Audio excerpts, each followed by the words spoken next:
Marvel as a brand and a highly specific tone is so omnipresent as I write this video that I can only ingratiate you to how strange the specific topic at hand is by expressing how strange it was that what we know as Marvel-y today was not always the norm. And this wasn't the norm as shortly as 18 years ago. And while that gap of time is old enough to vote, it's honestly a raindrop in the time stream of Marvel's gargantuan history. And it's not a long time ago that a game was made with a premise that would today be unthinkable. I want you to imagine strutting into a meeting with Kevin Feige. His baseball cap is pristine. His odor is unmistakable. Sweat pours past your eyes as you present. We should make a Marvel project where a handful of main major characters die. And not even necessarily over the course of the story. A few of those are before the main story, like within the prologue, and the rest are picked off over the course of the story systemically. Not by other well-known characters, mind you, but by brand new characters. We don't have ideas for new characters that aren't a bit derivative of characters we already have, but we promise that we edge these characters like they're rounded, brittle edges of soup can lids. The evil creations of a Lex Luthor knockoff, you don't make a word further, as Kevin Feige lets out an inhuman screech and his underpaid CGI staff sets upon you. They haven't eaten in days, and per Feige's design, your flesh will mitigate that oversight. Anyway, Marvel Nemesis Rise of the Imperfects was a fighting game, and if you know me, that's the elevator pitch I need. Sold. But this game had a lot going on. You may ask, a lot good? A lot bad? To which I would continue to posit, just a lot. Marvel Nemesis isn't fondly remembered, but it was wildly ambitious. And that's something I have to respect. And as an 8-year-old when this game came out, it's something that really compelled me.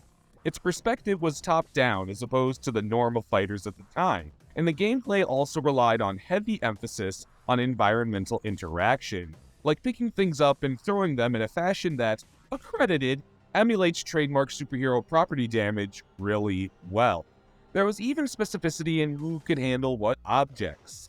For example, intuitively, the Thing could pick up and throw much heavier objects than Spider-Man.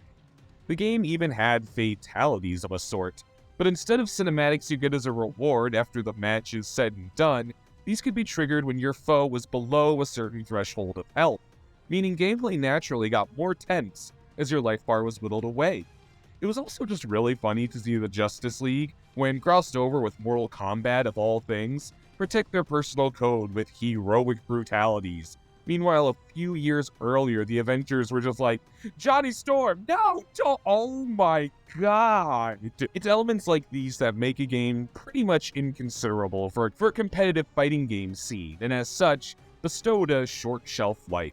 But I always appreciate the effort for distinction, even if concepts like finishing moves that impact inner gameplay and environmental interaction that's character-specific would be iterated on down the line by better fighting games as time goes on. Marvel Nemesis is hardly even the best choice for a brawler with Marvel characters. But even with that in mind, it had Marvel characters that Capcom in all its glory never touched. If you want to play as Thing, Human Torch, Daredevil, or Elektra in a Marvel fighting game, who are all pretty prominent characters in their own right, Nemesis may be your only choice. But aside from them, Iron Man, the X-Men, and the Spideys, your options consisted of the Imperfects, the supervillains created by the game's main villain, Dr. Niles von Roentgen, who blended the DNA of Poochie and Vegeta, shot that substance into the veins of the also-rans of the world, and created his own posse of bad guys who would take over the Marvel world, and as a hope on part of EA, as the makers of this game, our world. They really wanted these characters to take off, and you could tell by the production they put into the marketing of these new faces. Each member of the Imperfects got an interestingly produced origin featurette of a couple minutes, making viewers simpatico with the guys who would be throwing their classic comic book favorites off of ledges over the course of the game's story. These vignettes read as pretty cheesy today, but even revisiting them, I really like them actually. It's not often you see live-action FMV incorporated in 6th-gen video games, and their writing is appropriately comic booky and tragic in a sci-fi universal monster sense. They remind me a bit of Twisted Metal Black, which always surprises me how ahead of its time it was with its uber-gothic, character-heavy stories. As a kid, I thought these were cool as hell, and they drew me to be first in line to be all up on grabbing this game on release. Though as interesting as some of these characters' backstories were, mileage varied a lot on their execution as newly introduced antagonists in the game. Front-loaded among the Imperfects was Johnny Ohm, and he's kind of the perfect imperfect to dissect because he could pretty much line up everything that could go right or wrong with these new characters. On one hand, he's pretty hard to object to on the tin. His design, if a little overdone, goes pretty hard, and sells that he's a convict who survived a defrost cook in the electric chair and is now a living electric conduit. Plus, he was given a fairly bombastic personality and voice. My name's Johnny Holmes. It's mind over matter, baby. I don't mind. And you don't matter. Taking that all into consideration, he's actually pretty memorable, except for the fact that Marvel already has a pretty notable electric dude. Heck, probably even more if you really think it over, which begs the question why a whole mythos and crew of characters had to be created, let alone hoisted to be the new center stage of this particular installment of Marvel history, when such similar characters already exist over decades of stories. But hey, electrokinesis is a pretty easy power to do more than once. It's hard to really put your stamp on it. It's not like they doubled up on a superpower that's already right here in the game. It'd be silly if they included Human Torch in this roster and also made him Perfect, who also did fire. Well, what have we here? Johnny Ohm is forgivable enough, but right next to appear in this very game, Solara just feels a little more redundant. Outside of a backstory having to do with the Yakuza, which always gets points in my book, she feels a bit disposable.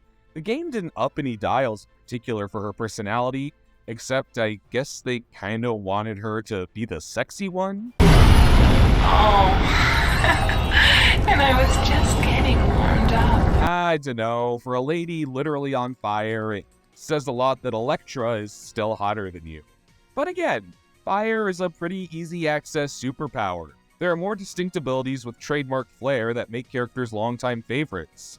Just like X-Men's Nightcrawler, who can teleport but does so with his famous, aesthetically satisfying poof of black smog. You can never copy something so specific. Now you see me. Now you don't. Ah, the wink. We all see where you got the whole disappearing thing from.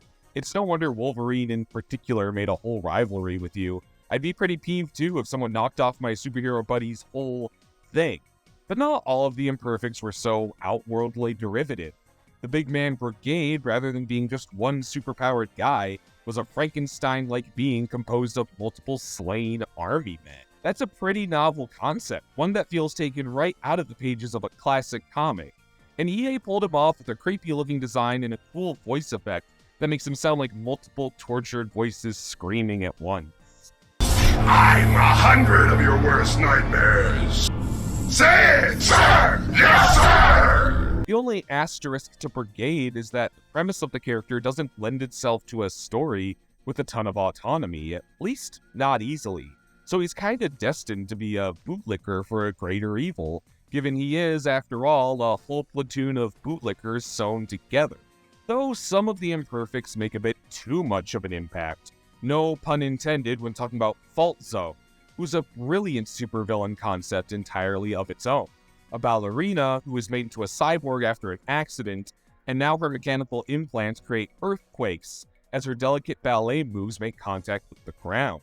It's brilliantly gimmicky and toyetic, precisely the fun if not silly concept that would make memorable any number of ill-fated villains drafted into a team like the Suicide Squad or the Thunderbolts.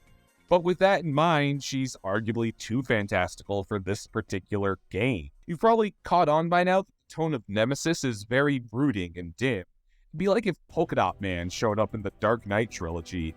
It causes her to feel a bit incongruous. She'd be excellent as a colorful rogue of the Fantastic Four's more bombastic affairs, but if Wolverine can't fight her in yellow spandex, she's in the wrong game. All of this culminates in the character who was my favorite Imperfect back in the day, and even now I find he holds up pretty well. That being Hazmat, the walking petri dish of infectious diseases, and he looks incredibly cool. They do cool choreography with the fact that he has liquid bones and malleable jelly skin. And while there's Marvel villains who wield poison, I can't think of anyone who uses it in such a forward motif, complete with a filter mask and a personality detailed to still remain something of a hypochondriac. Hazmat was genuinely a character I was obsessed with when this game was my fighter of choice for a time, which is weird to say about a period of time when I was literally a kid, obsessed with a character who among his chief personality traits included being actively suicidal. It is my curse to be alive. Kill me. I dare you. Can no one kill me? But modern Striker Star would have little choice but to break the news to younger Striker Star that the Imperfects would never break out of this initial installment. Their story isn't much to write home about, outside the fact that they're knocking Marvel heroes down like dominoes in search for the strongest of the lot of them, Paragon. Which they do, then Paragon decides she doesn't want to kowtow to Van Rokel, so she doesn't, and we're left on the cliffhanger that the Imperfects still remain. The story feels very unbaked, as if development time ran out before they could flesh out whether these dramatic KO cutscenes in the story meant the rest of the Marvel heroes actually died for real, or what the Imperfects inheriting the Earth really means. But regardless, the Imperfects verse was never touched again, nor were the titular characters. Perhaps due to rights issues with EA, perhaps because the game not selling very well meant no one really wanted to pull them out of the toy box again. Maybe a little column A and a little column B. Maybe they settled down to live normal lives with their adventure over. Maybe they still lurk in the shadows of a Daily Bugle Tower, New York. Or maybe they died on their way back home to their home planet. But I still have a soft spot for this goth kids table in the ever-expanding Marvel lunchroom. Maybe, just maybe, we'll see a Marvel Cinematic Universe Phase 16 project with them in it. Like that'll ever happen.